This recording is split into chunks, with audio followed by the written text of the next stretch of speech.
नमस्कार दोस्तों, मैं हूं BR Saini. Vinayak career point में आपका स्वागत करता हूं।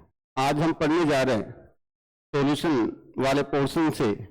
लास्ट क्लास में जहां हमने छोड़ा था उससे जस्ट आगे स्टार्ट करेंगे।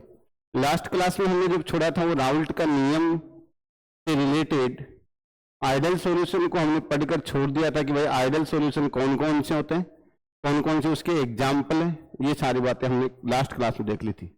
आज की क्लास में हम पढ़ने जा रहे हैं नॉन आइडल सॉल्यूशन, जिसको हम हिंदी में बोलें तो अनादर्श विलयन होता है, उसके बारे में हम जिक्र करेंगे। देखिए, स्टार्ट करें। नॉन आइडल सॉल्यूशन,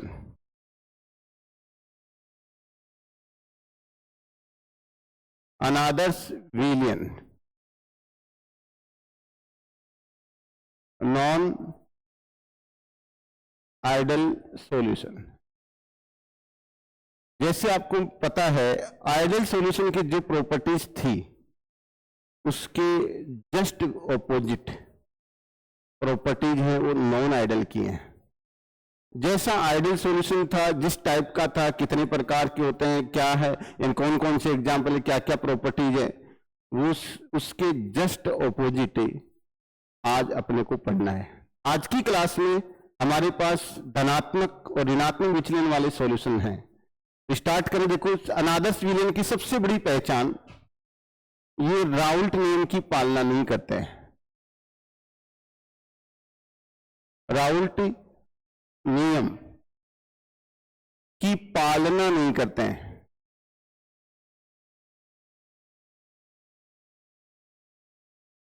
पालना नहीं करते हैं। कई बार क्वेश्चन पूछ लेते हैं कि कौन से विलयन राउल्ट नियम की पालना नहीं करते, वहां उत्तर आता है अनादर्श विलयन। कौन से नियम राउल्ट नियम के, कौन से विलयन राउल्ट नियम की पालना नहीं करते, वहां आता है अनादर्श विलयन। इनके लिए आयतन परिवर्तन का मान डेल्टा V का मान कभी भी 0 नहीं होता है, नॉट इक्वल टू 0।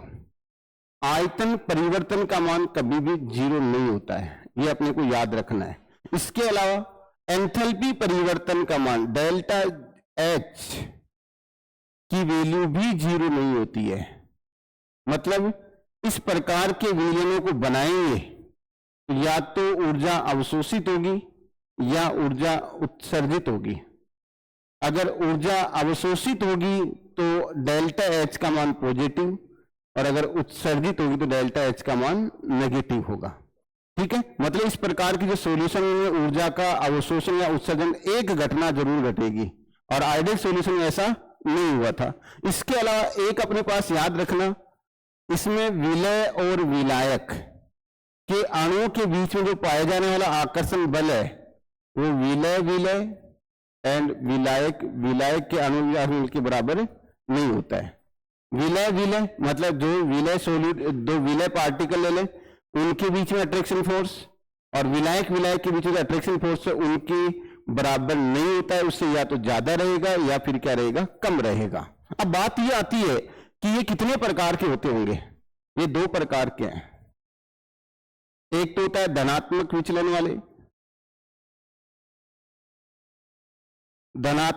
वाले,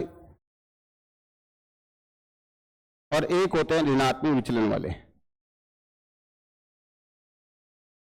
ऋणात्मक विचलन वाले, एक छोटी सी बात आपको याद रखना है, हमने इनके द्वारा स्थिर क्वांटम मिश्रण बनाया जा सकता है।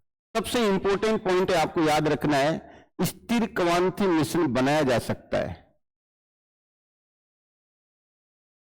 क्वांटम मिश्रण बनाया जा सकता है।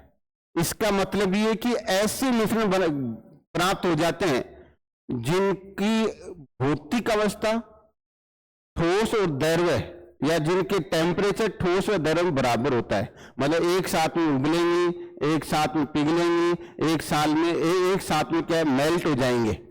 ये स्थिर क्वांटम मिश्रण। मतलब गर्म करोगे तो एक साथ में क्या हो जाएंगे, वाष्प में कन्वर्ट हो जाएंगे, ठंडा करोगे एक साथ में सॉलिड में कन्वर्ट हो जाएंगे, उनका क्वथनांक समान हो जाएगा। उनको स्थिर क्वांटम मिश्रण बोलते हैं। तो इनके द्वारा बनाया जा सकता है। बाकी आइडल सॉल्यूशन के लिए स्थिर क्वांटम मिश्रण का निर्माण नहीं किया जा सकता। अब बात हम करेंगे धनात्मक और ऋणात्मक विचलन कौन कौन से हैं। मेन तो अपने पास क्वेश्चन भी आना है, क्या है, धनात्मक और ऋणात्मक से रिलेटेड क्वेश्चन आना है कि एग्जाम्पल बताओ क्या है, कौन सा धनात्मक है, कौन सा ऋणात्मक है। तो देखिए सबसे पहले इन दोनों का जिक्र करें अपन लोग, यहां से हम धनात्मक की बात करें तो ये क्या करेंगे, जो राउल्ट का नियम है, राउल्ट का नियम है में धनात्मक विचलन दर्शाते हैं, धनात्मक विचलन विचलन दर्शाते हैं। इसका मतलब क्या हो गया, दर्शाते हैं। ये अपने को याद रख, धनात्मक कैसे, देखो देखो हमने क्या लिखा था, पी ए किसके बराबर था, पी ए नोट अक्ष ए के बराबर था। अगर बराबर है तो हम ये कहेंगे राउल्ट नियम की पालना कर रहा है, लेकिन यहां तो राउल्ट नियम की पालना कर ही नहीं रहा है, धनात्मक है। इसका मतलब क्या है, राउल्ट नियम के अनुसार ज्ञात किया गया वाष्प दाब उसके वास्तविक वाष्प दाब से क्या होता है, कम होता है। इस वास्तविक का मान क्या होता है, ज्यादा होता है। धनात्मक विचलन वास्तविक का क्या होता है, ज्यादा होता है, और उसका क्या होता है, कम होता है। धनात्मक विचलन याद रखना, धनात्मक पॉजिटिव रहेगा, बराबरी में क्या रहेगा, पॉजिटिव रहेगा। इसी प्रकार से हम सेकंड की बात करें,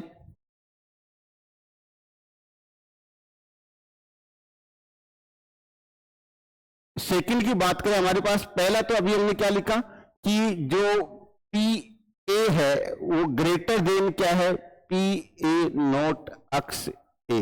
ये तो राउल्ट के नियम के अनुसार ज्ञात किया गया वाष्प दाब है, और ये उसका वास्तविक वाष्प दाब है, वो ज्यादा रहेगा और राउल्ट वाला क्या रहेगा, कम रहेगा। अब दूसरा देखो, हमने क्या लिखा था, पीबी के लिए लिखा जाए तो पीबी पीबी नॉट अक्ष ई, और साथ में पी एस कुल दाब, सॉल्यूशन का कुल दाब है वो पी ए प्लस पीबी के योग से ज्यादा रहेगा। ये सारी किसके लिए है, धनात्मक विचलन के लिए कंडीशन है। अब बात करें से ऋणात्मक के लिए, इसके जस्ट ऑपोजिट कर लो, ऋणात्मक विचलन, ऋणात्मक विचलन राउल्ट नियम से ऋणात्मक विचलन दर्शाएंगे। इसमें क्या कहेंगे, सबसे पहले हमारे पास हम कहेंगे पी ए लेस देन, या मैं ऐसा कह दूं, जो विलयन का वास्तविक दाब है, वाष्प दाब है, वो उस राउल्ट नियम के अनुसार ज्ञात किए गए वाष्प दाब से कम है। इसमें नेगेटिव हो गया। इसकी बात करें,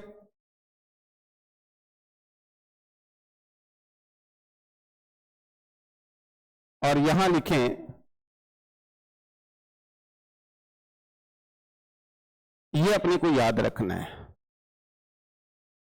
ये आदर्श विलयन में धनात्मक विचलन और ऋणात्मक विचलन दोनों के लिए राउल्ट नियम की सिचुएशन है। क्या क्या है, अब इसके बाद हमने कहा आयतन परिवर्तन कभी बराबर नहीं हुआ तो फिर होगा कैसा, आयतन परिवर्तन, इसके लिए डेल्टा वी का मान हमेशा पॉजिटिव रहेगा, ज्यादा रहेगा, और इसके लिए डेल्टा वी का मान नेगेटिव रहेगा। ये याद रखना है। एक में आयतन में क्या होगी, वृद्धि होगी, एक में आयतन में क्या होगी, कमी होगी। वृद्धि होगी वो हमारे पास क्या है, धनात्मक विचलन, और जो कमी होगी वो होगा ऋणात्मक विचलन होगा। ओके ठीक है। अब अपने पास हम बात करें नेक्स्ट थर्ड नंबर पर बात करें, हमने अभी लिखा एंथैल्पी परिवर्तन डेल्टा एच, हमने लिखा नॉट इक्वल टू जीरो, मतलब क्या होगा, तो फिर हम लिखे सर ये पॉजिटिव होगा, और ये कैसा होगा, इसके लिए डेल्टा एच की वैल्यू है वो क्या रहेगी, नेगेटिव रहेगी। अब आप पॉजिटिव नेगेटिव की पहचान करना, कहीं भी आपको पॉजिटिव नेगेटिव लिखा हुआ नहीं मिलेगा, जीरो से कंपैरिजन करवाएगा। जैसे इसके लिए पॉजिटिव, तो इसके लिए क्या है, डेल्टा वी का मान बड़ा होगा किससे, जीरो, और यहां डेल्टा वी क्या रहेगा, छोटा रहेगा, जीरो। ये तो प्लस में है और ये किस में है, माइनस में। ये वैल्यू देकर अपने कंफ्यूज कर दिया कि यार अपने को पता तो है नेगेटिव में है, लेकिन ये तो इसने तो डेल्टा वी बड़ा छोटा ये करके दे दिया, अब कैसे पहचान करें। उसमें याद रखना जीरो बड़ा है, इसका डेल्टा भी नेगेटिव में, माइनस में है। जीरो ज्यादा है तो क्या है, पहला क्या वैल्यू क्या है, माइनस में, और जीरो कम है तो इसका मतलब क्या है, जीरो से बड़ा है, ज्यादा है तो अपने पास क्या है, प्लस में। ठीक है, याद रखना। इसी प्रकार से इसके लिए डेल्टा एच है,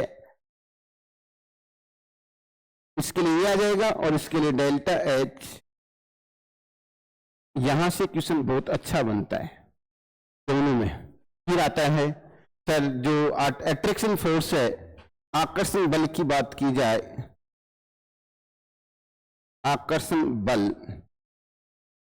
की बात की जाए, ए बी का आकर्षण बल ज्यादा है ए बी बी से, और इसमें आप कहोगे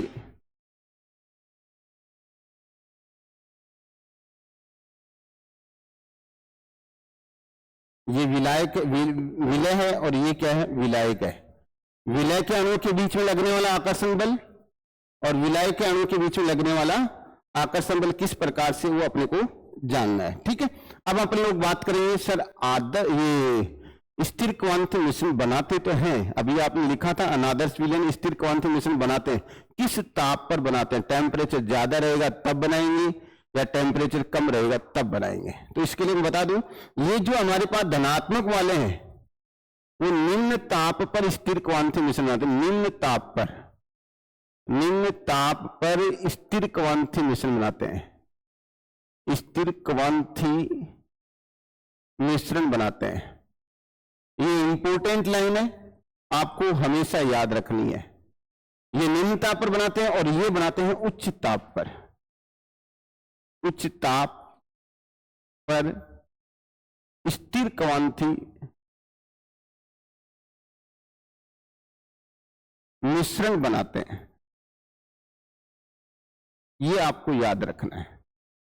एक तो उच्च ताप पर बनाते हैं, एक निम्न ताप पर। जो उच्च ताप पर बनाते हैं वो है नेगेटिव विचलन वाले, और कम ताप पर बनाते हैं वो है पॉजिटिव विचलन वाले। ये अपने को स्पेशली याद रखना है। ये क्वेश्चन कई बार अपने को पुटअप कर सकता है। अगर राउल्ट नियम से गहराई में क्वेश्चन करेगा, यही करेगा, या फिर ऊपर की इन बातों में से अपने क्वेश्चन सॉल्व करवा लेगा। लेकिन अगर अपने को डीपली जाकर क्वेश्चन करता है तो आपको ये स्थिर क्वांटम मिश्रण पर क्वेश्चन करेगा कि स्थिर क्वांटम मिश्रण क्या है, अब या फिर इसमें कौन सा किस टेम्परेचर में स्थिर क्वांटम मिश्रण बनाएगा। अब बात आती है, कई बार ग्राफ देकर क्वेश्चन कर लेता है, ये किसका ग्राफ है, आदर्श विलयन का है, अनादर्श विलयन का है, धनात्मक विचलन का है, ऋणात्मक विचलन का है। फिर एग्जाम्पल जानेंगे सभी के कि धनात्मक के कौन से एग्जाम्पल हैं और ऋणात्मक के कौन से हैं। तो पहले एक बार ग्राफ की बात कर लेते हैं। हमारे पास हम कहें ग्राफ की बात करें,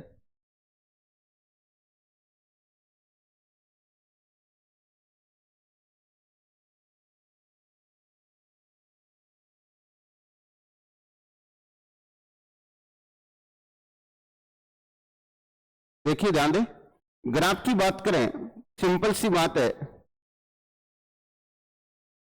तो देखिए सिंपल सी बात, अपने पास ग्राफ पहले आदर्श विलयन के लिए बना लेते हैं। आदर्श विलयन, इसका ग्राफ अपने को हर हाल में आना चाहिए। ये आएगा तो ही अनादर्श विलयन का ग्राफ आएगा अपने को। अगर ये सीख पाएंगे तो ही आएगा, वरना नहीं है। क्योंकि ऋणात्मक अनादर्श में क्या है ना, धनात्मक विचलन दर्शाना है या फिर ऋणात्मक दर्शाना है। लेकिन पहले ये तो आए। अभी हमने पढ़ा राउल्ट का नियम, अगर अपने से पूछ लिया जाए राउल्ट का नियम का ग्राफ बनाओ तो भी आदर्श वाला ही बनाना है, और आदर्श विलयन का ग्राफ कौन सा है तो भी ये बनाना है। कैसे?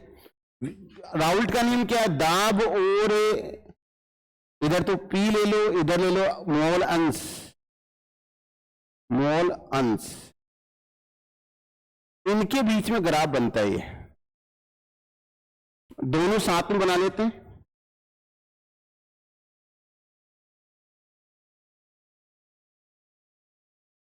दोनों साथ में बना लेते हैं। क्या करना देखिए, अपने पास हम बात करें, इधर मैं लेता हूं अक्ष ए इक्वल टू 0, और हमने एक चीज पढ़ी थी, याद हो तो, अक्ष ए प्लस अक्ष बी बराबर 1 पढ़ा था कभी किसी सॉल्यूशन के लिए।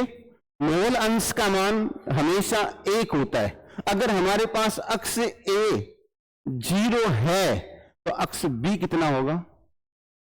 यहां हम लिखेंगे सर इस कंडीशन में अक्ष बी का मान 1 है। अक्ष बी का मान क्या है? 1 है। अगर इधर लिखा जाए सर अक्ष बी का मान हमारे पास 0, तो हम लिखेंगे सर अक्ष ए बराबर क्या होगा? 1। और कई बार क्वेश्चन यही कर लेता है, इसकी वैल्यू देता है, यहां पर समाज चिन्ह लगाते हैं, ए बी सी लिखकर कहता है ए का मान क्या होगा, बी का मान क्या होगा। ये क्वेश्चन बहुत अच्छा कर लेता है।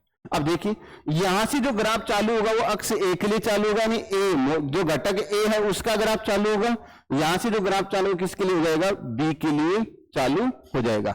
और क्या सीधा समानुपाती है, और समानुपाती का ग्राफ क्या होता है? स्ट्रेट लाइन होती है, सीधी रेखा प्राप्त होता है। इसकी सीधी रेखा हमें प्राप्त होगी सर, हमें ग्राफ बना लेते हैं सीधी रेखा। ये किसको रिप्रेजेंट करा है सर? हम कहेंगे P A equal to P A nought अक्ष ए। ए के लिए ग्राफ आएगा, बी के लिए ग्राफ नहीं आएगा। बी के लिए कहां आएगा? जहां से 0, क्योंकि ग्राफ मूल बिंदु क्या होता है? 0 था, वहां से स्टार्ट होता है। इसके लिए बनाए अपन लोग,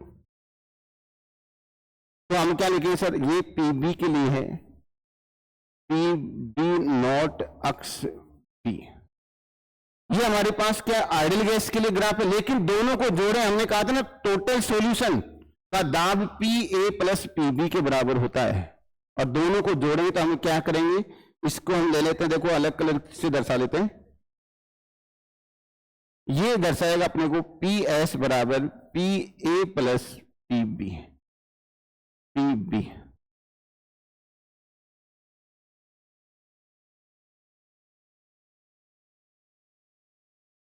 ये अपने पास आइडियल सॉल्यूशन के लिए ग्राफ है।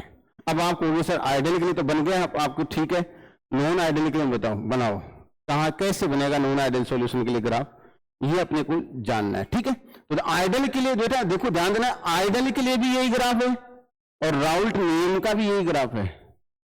दोनों पूछे जा सकते हैं। जी जनाब, पूछे जा सकते हैं नहीं? यस या नो? पूछे जा सकते हैं, दोनों नाम से यही उत्तर आएगा।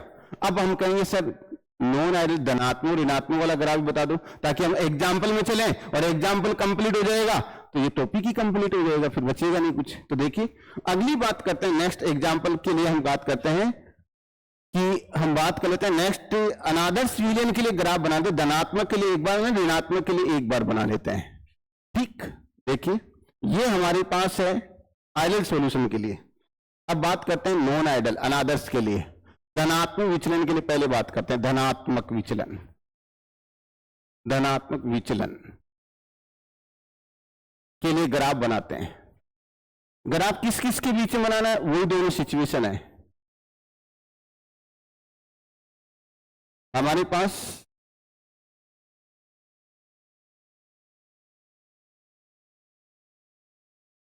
ये धनात्मक के लिए बना रहे हैं, थोड़ा सा इसको हम क्या कर लेते हैं, मैच कर लेते हैं।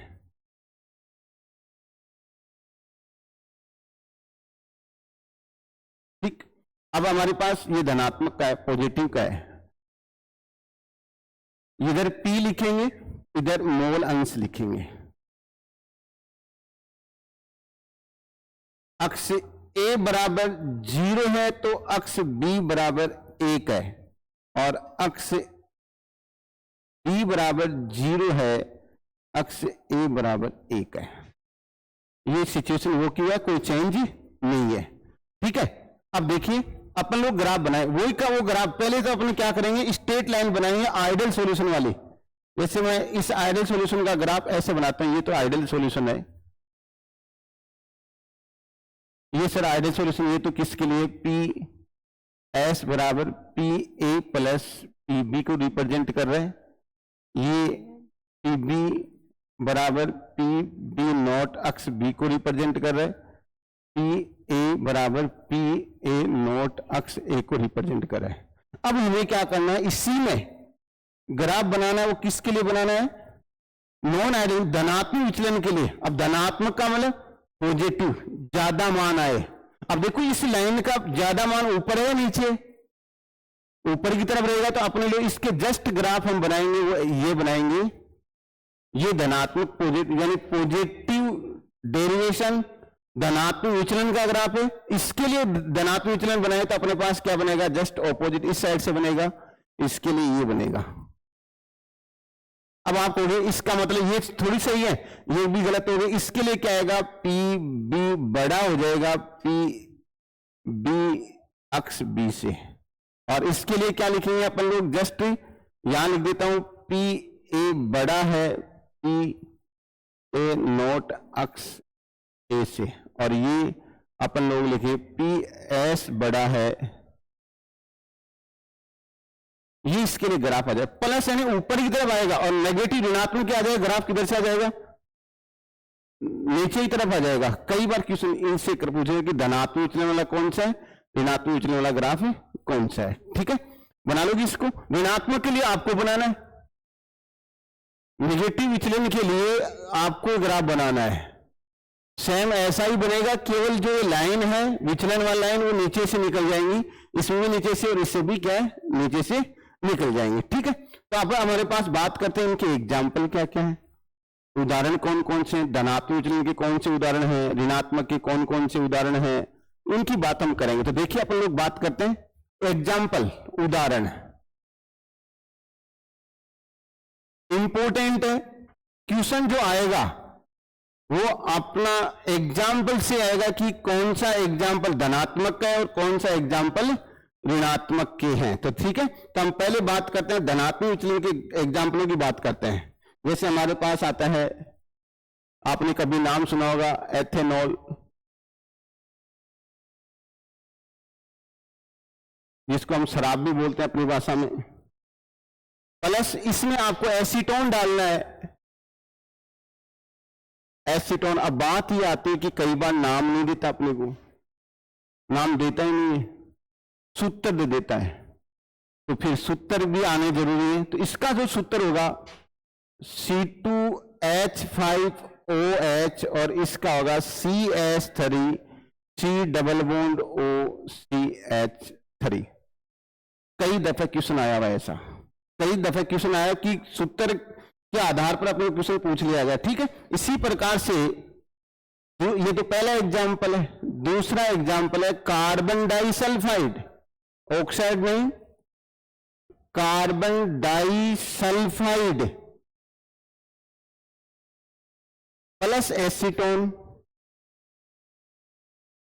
Carbon disulphide plus acetone. अब बात आती है फॉर्मूला चाहिए एसीटोन का, तो ऊपर लिख दिया कार्बन डाइसल्फाइड का CS2 और एसीटोन का फॉर्मूला जो अभी हमने लिखा वही रिपीट कर देंगे, एसीटोन का फॉर्मूला है। सेकंड एग्जांपल ये याद रखना अपने को। थर्ड एग्जांपल की जस्ट बात करें अपन लोग, तो हमारे पास आता है बड़ा अजीबोगरीब एग्जांपल है CH3OH प्लस H2O, इसका नाम मेथेनॉल और इसका नाम है वाटर, जिसको आप भली भांति जानते हो, जहरीली शराब प्लस पानी, ताकि जहर कम हो जाए, पी लें। ठीक है, ये सारे धनात्मक के एग्जाम्पल हैं। ठीक है, अब अपने पास देखो जहरीली शराब के सेवन से व्यक्ति की मृत्यु हो जाती है। कई बार हम नीट पेपर में भी पढ़ते हैं, वो जहरीली शराब का फॉर्मूला यही है, आपको याद रखना है, जहरीली शराब ही है। ये क्या अपनी बॉडी में जाएगा, इसका ऑक्सीडेशन हो जाएगा और ऑक्सीडेशन से फॉर्मेल्डिहाइड का फॉर्मेशन हो जाएगा। जहरीली शराब के सेवन से अपनी बॉडी में जाएगा तो ऑक्सीडेशन द्वारा फॉर्मेल्डिहाइड बन जाएगा और वो दोबारा ऑटो ऑक्सीडेशन के द्वारा फॉर्मिक एसिड में बदल जाएगा, जो लाल चींटियों में पाया जाता है, मधुमक्खी में पाया जाता है, टांटियों में पाया जाता है। जब वो खाते हैं अपने को तो कितना अच्छा खतरनाक महसूस होता है, और वो अपनी बॉडी में बन जाए। लाल चींटियों खाने से हाथी मर सकता है, इंसान तो क्या चीज है। इसलिए जहरीली शराब के सेवन से व्यक्ति की मृत्यु हो सकती है, तो बड़ी बात नहीं है। इसके अलावा एक एग्जाम्पल और जान ले अपने पास, एक और अपने पास याद रखना, मैं यहां से लिख देता हूं, फिनॉल प्लस साइक्लोहेक्सेन।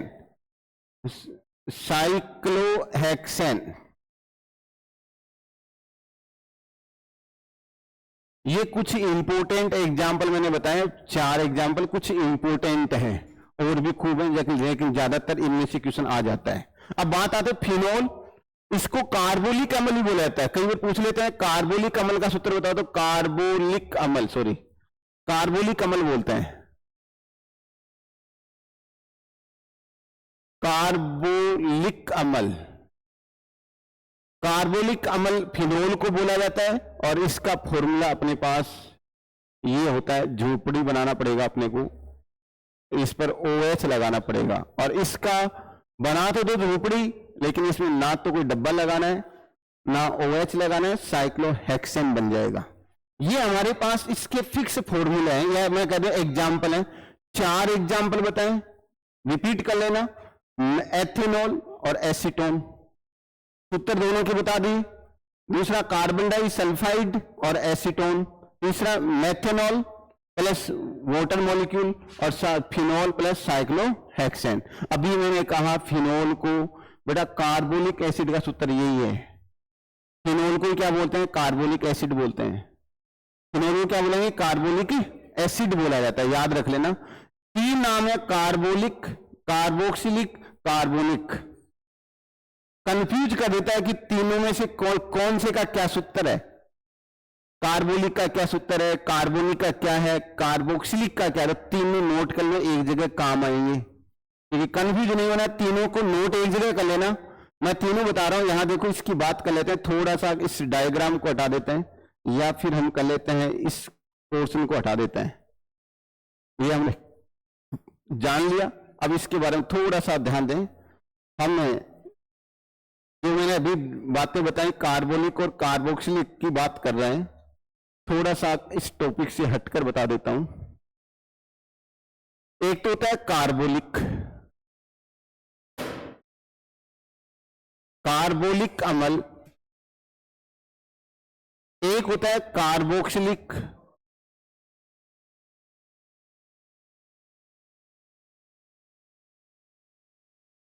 और एक होता है कार्बोनिक।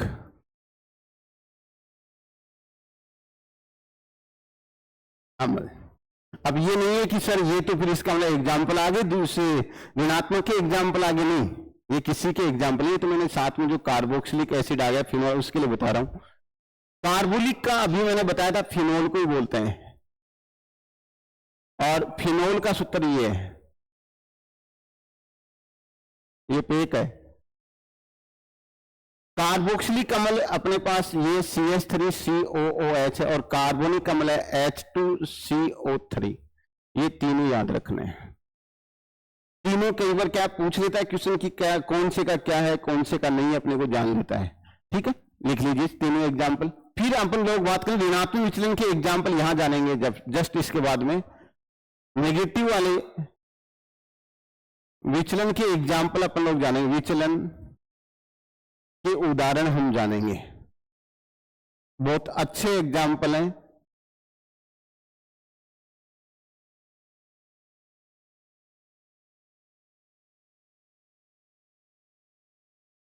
उदाहरण, ठीक है। पहला अपन लोग जस्ट इसकी बात करें कि एग्जाम्पल कौन सा होगा इसका। इसमें एक तो रहेगा हमारे पास फिनोल, और एक रहेगा नाइट्रोबेंजीन। सबसे बेस्ट एग्जाम्पल है फिनोल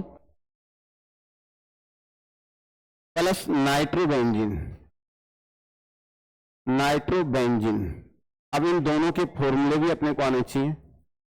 फिनोल का अभी हमने लिखा थोड़ी देर पहले, जस्ट जो ऊपर लिखा हो ये रहा, ये तो फिनोल,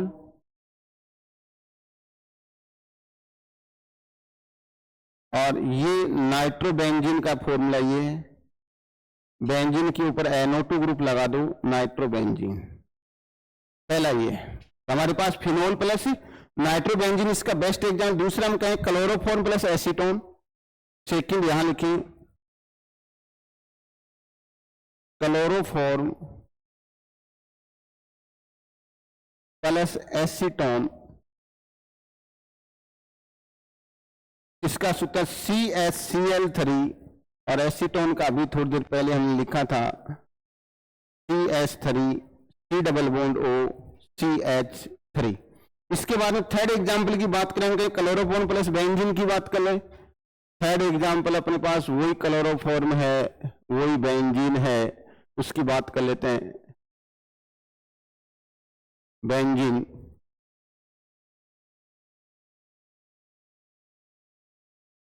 और अपने पास हम बात करें जल और सारे जो भी एसिड हैं, चौथे एग्जाम्पल के रूप में कई बार लिख देते हैं, जल के साथ HCl मिला दो तो भी इसी का एग्जाम्पल है, जल के साथ HNO3 मिला दो तो भी इसी का एग्जाम्पल है, जल के साथ H2SO4 मिला दो तो भी इसी का एग्जाम्पल है। जल के साथ एसिड कोई भी मिला दो, इसी के एग्जाम्पल है सारे सारे। तीनों एग्जाम्पल यानी HCl, कार्बनिक एसिड बोलते हैं उनको, HCl, HNO3 और H2SO4 तीनों मिला देंगे तो ये किसके एग्जाम्पल है अपने पास? हम सीधी बात करेंगे, ऋणात्मक विचलन के एग्जाम्पल है। अब हमारे पास धनात्मक विचलन हो गया, ऋणात्मक विचलन हो गया, उनके एग्जाम्पल हो गए। जनरल वे में क्वेश्चन इन्हीं एग्जाम्पलों में से कर लेता है, ठीक है। उसके बाद में हमारे पास आदर्श सॉल्यूशन के एग्जाम्पल जो हमने पीछे जान भी लिए। अब हम बात करेंगे, हम कई बार क्या करते हैं कि जो गाड़ी वाहन होते हैं, गाड़ी वाहन होते हैं उनमें एक होता है रेडिएटर, और रेडिएटर में कौन सा सॉल्यूशन भरा जाता है ताकि उसका जो गलना बॉइलिंग पॉइंट है वो ज्यादा हो सके, जमाव ना हो, या मैं ऐसा करूं कि जब इंजन गर्म हो जाए तो पेट्रोल का वाष्पीकरण ना हो जाए या डीजल का वाष्पीकरण ना हो, इसको रोकने के लिए कौन सा विलयन बढ़ाता है? कई बार पूछा जाता है कि जो गाड़ी वाहन है उनके इंजन के रेडिएटर में जो सॉल्यूशन भरा जाता है वो कौन सा है? कई बार क्वेश्चन कर लेते हैं, तो ये नोट कर लेना आप सबके सब कि एथिलीन ग्लाइकोल भरा जाता है, एथिलीन ग्लाइकोल। ये फॉर्मूला अब भी आपको याद रखना है, ये भरा जाता है किसमें? मोटर वाहनों के रेडिएटर में। मोटर वाहनों के रेडिएटर में जो सॉल्यूशन भरा जाता है वो होता है एथिलीन ग्लाइकोल। ये क्या करता है? टेम्परेचर को इंक्रीज कर देता है, उसके बॉइलिंग पॉइंट को, और इंक्रीज कर देगा ना तो वो कितना ही गर्म हो जाए, लेकिन वो जो उसमें भरा हुआ ईंधन है वो कभी भी उसका वाष्पीकरण नहीं होगा। अब देखो कई बार हम देखते हैं कि बरसात की बात करें, हम सर्दी में बरसात हम सोचते हैं यार सर्दी हो गई, बहुत ज्यादा सर्दी बढ़ेगी। हमारे यहाँ मरुस्थलीय इलाके में जैसे मान लो बरसात, माउट की बरसात होती है, जो सर्दी में बरसात जनवरी महीने में होती है, वो होते ही हम मन में सोचते हैं अब तो सर्दी बढ़ गई यार, माउट आ गई। लेकिन अपने पास जो पहाड़ी इलाके जहां एनी टाइम बर्फबारी होती है, वहां जैसे ही बरसात होती है वहां के लोग खुश हो जाते हैं कि अब सर्दी कम होगी। ऐसा ऑपोजिट होने का रीजन क्या था या क्या है ऐसा कि यहां तो यानी जो सिंपल जो मौसम है, जो साधारण जो कंडीशन है, उसमें जैसी बरसात के दिनों में बरसात होती है, यानी सर्दियों के दिनों में बरसात होती है तो सर्दी बढ़ जाती है ऑटोमेटिक। लेकिन जहां बर्फबारी पहले से ही हो रही है वहां बरसात होती है तो वहां सर्दी कम हो जाती है। ऑपोजिट ऐसा क्यों होता है? कई बार ये भी पूछेंगे, इसका रीजन ये है, सिंपल सी बात है, यहां तो टेम्परेचर में कमी और वहां बर्फ है, पानी जैसे कांटेक्ट में आएगा H बॉन्ड बनेगा, हाइड्रोजन बंध बनेगा, और हाइड्रोजन बंध से क्या है, ऊर्जा मुक्त होती है, और मुक्त ऊर्जा टेम्परेचर को क्या कर देती है, इंक्रीज कर देती है। वातावरण के टेम्परेचर क्या कर देती है, इंक्रीज कर देती है। सीधी सी बात है, अपने को याद क्या रखना है कि जब जहां पर बर्फबारी होती है वहां पर जब बरसात होगी तो जो जल है वो जैसे आइस के कांटेक्ट में आएगा तो टेम्परेचर कम होगा, और वो भी जमने वाला हाइड्रोजन बॉन्ड बनेगा, और हाइड्रोजन बॉन्ड से क्या जाएगी, एनर्जी रिलीज हो जाएगी, और एनर्जी रिलीज तो वहां का टेम्परेचर क्या बढ़ जाता है। ठीक है, ये अपने को थोड़ा सा स्पेशली याद रखना है। बर्फबारी वाले स्थान पर टेम्परेचर क्या आता है, बढ़ जाएगा, तो यानी वहां का जो सर्दी है वो कम होगी, लेकिन सिंपल वे में क्या हो जाएगी, ज्यादा हो जाएगी, साधारण में ज्यादा, इसके उल्टा चलता है उसमें। ठीक है, अब बात करते हैं अपन लोग कि हमारे पास ये तो हो गए एग्जाम्पल इसके धनात्मक ऋणात्मक के। फिर हम बात करेंगे एक होता है स्थिर क्वांथिक मिश्रण क्या है। स्थिर क्वांथिक मिश्रण क्या है? अभी मैंने बताया था कि ऐसे मिश्रण या वे दो पदार्थों के मिश्रण जिनका boiling point and melting point, या मैं ऐसा करूं freezing point and boiling point क्या है, सेम रहे, मतलब एक ही ताप पर वो जमते हो और एक ही ताप पर वो उबलते हो, उनको क्या बोलते हैं, स्थिर क्वांथिक मिश्रण बोलते हैं। कहने का मतलब स्थिर क्वांट मिश्रण है, उनको कभी भी भापीय आसवन विधि द्वारा पृथक नहीं किया जा सकता है।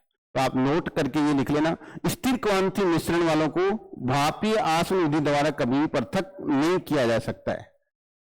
भापीय आसवन विधि द्वारा पृथक नहीं किया जा सकता है। स्थिर क्वांट मिश्रण में उपस्थित घटक है, उनको भापीय आसवन विधि द्वारा पृथक नहीं किया जा सकता है। ये अपने को आपको नोट करना है, कई बार एक क्वेश्चन कर लिया जाता है। कौन सी विधि द्वारा पृथक नहीं किया जाता आपको बताना, भापीय आसवन विधि। आसवन विधि। अब कई बार अपने को क्वेश्चन कर लिया जाता है कि एथेनॉल को कितना परसेंट से शुद्ध कर सकते हैं। प्यूरिफिकेशन अगर एथेनॉल का करें तो कितने परसेंट तक कर सकते हैं, 100% तक कर सकते हैं या नहीं कर सकते, या मैक्सिमम परसेंटेज कितना रहेगा जहां पर प्यूरिफिकेशन का मतलब होता है उसका शुद्धिकरण कर सकते हैं। 5%, 10%, 20% कितनी अशुद्धियां उसमें शेष रह जाती हैं, उसके बाद में नहीं होता। तो ये क्वेश्चन कई बार पूछा जाता है, क्या एथेनॉल है C2H5OH है, उसका 95% ही शुद्धिकरण होता है,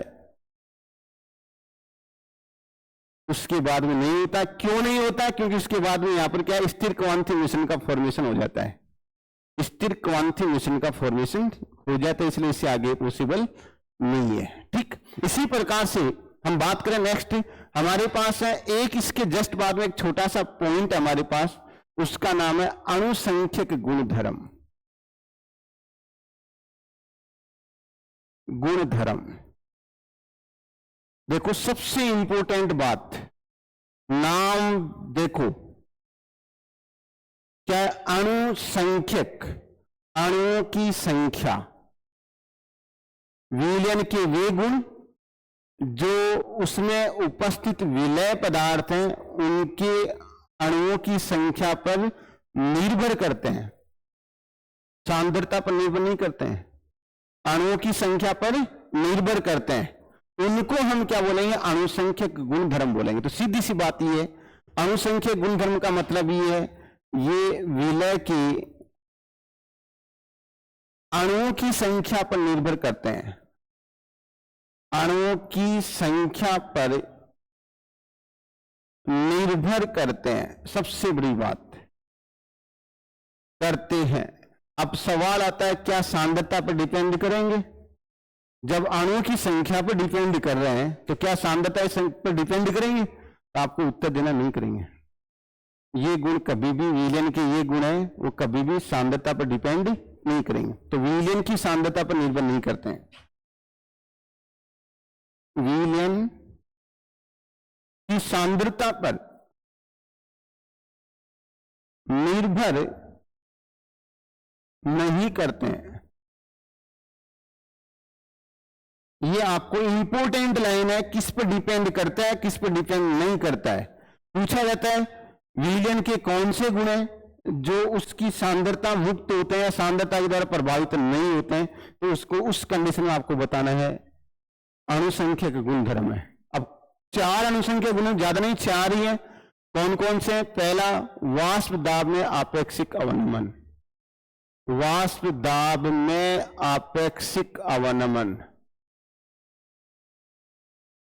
चारों के नाम अपने को हर हाल में याद करने हैं। दूसरा, कवथनांक उन्नयन, उन्नयन, उन्नयन का मतलब होता है बढ़ना। तीसरा, हिमांक अवनमन, अवनमन का मतलब घटना। और चौथा है प्रासरण दाब। ये 4 नाम रट लेना, एक क्वेश्चन पक्का यहां से आता है। निम्न में से कौन सा अणुसंख्यक गुणधर्म नहीं है, ये क्वेश्चन करेगा, या कौन सा अणुसंख्यक गुणधर्म है, ये क्वेश्चन करेगा। कौन सा अणु संख्या पर निर्भर करता है, करेगा कौन से? इन चारों अणु संख्या पर निर्भर करेंगे, बाकी कोई नहीं करेगा, बाकी सांद्रता पर डिपेंड करता है। ये 4 विलयन के 4 ही गुण ऐसे हैं जो अणु की संख्या पर निर्भर करते हैं, बाकी कोई भी अणु संख्या पर निर्भर नहीं करेगा। क्लियर बात? अब इन चारों का एक एक करके स्टडी करेंगे हम अगली क्लास में। जब तक के लिए जय हिंद, जय भारत, ओके।